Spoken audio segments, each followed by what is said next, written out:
بسم اللہ الرحمن الرحیم۔ قل هو اللہ احد اللہ الصمد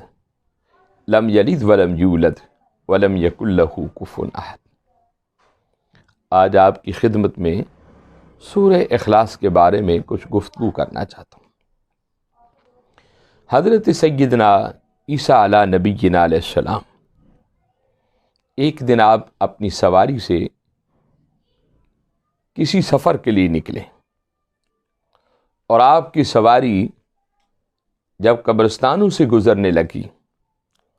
تو آپ کی سواری جو ہے وحشت کی وجہ سے ڈر گئی کہ ایک قبر سے چیخ و پکار کی آواز آ رہی تھی۔ حضرت عیسیٰ علیہ السلام تشریف لے گئے، لیکن آپ نے کوئی توجہ نہ دی۔ کئی سالوں کے بعد جب واپسی تشریف لائے تو آپ پھر انہی قبرستانوں سے آپ کا گزر ہوا تو آپ نے دیکھا کہ اس قبر کے اوپر جیسے چیخ و پکار کی آوازیں آ رہی تھی، اسی قبر کے اوپر اللہ کی رحمتوں کا نزول شروع ہے۔ حضرت عیسیٰ علیہ السلام حیرت میں آ گئے اور آسمان کی طرف چہرہ کیا کہ اے ساری کائنات کو بنانے والے، آج یہ بتا دے کہ جب کئی سال پہلے یہاں سے گزرا تھا تو اسی قبر کے اندر چیخ و پکار کی آوازیں آ رہی تھی، اور آج جب گزرا ہوں اسی قبر کے اوپر تیری رحمتوں کا نزول شروع ہے، اس کی کیا وجہ ہے؟ تو خالق کے کائنات نے فرمایا کہ عیسیٰ پیغمبر، یہ مرنے والا اس کی ایک بیوی تھی، وہ حاملہ تھی، اور کچھ عرصہ پہلے اس نے بچے کو جنم دیا، اور اس کی بیوی نے اس بچے کی پرورش کی۔ پرورش کیا کی کہ سب سے پہلے جب وہ بولنے کے قابل ہوا، اسے کلمہ طیبہ سکھایا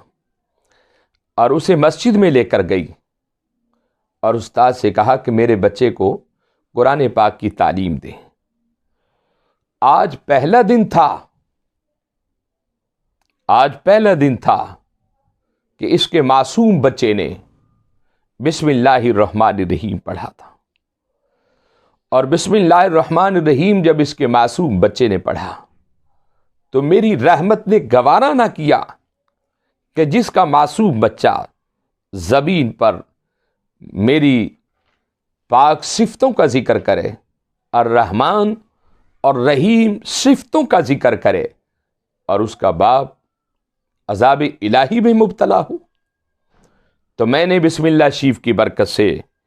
اس کے باپ کی قبر سے عذاب الہی جو تھا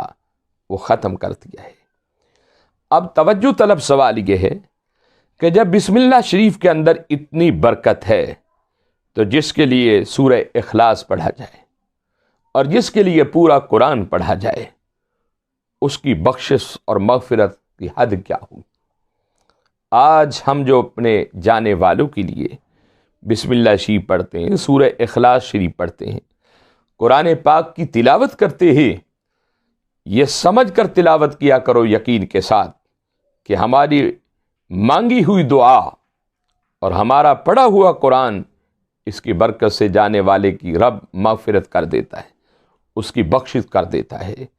تو اللہ رب العزت کے حضور میں دعا ہے کہ مولا ہمیں قرآن پاک پڑھنے کی، سمجھنے کی، عمل کی توفیق عطا فرمائے۔ وآخر دعوانا الحمد للہ رب العالمین۔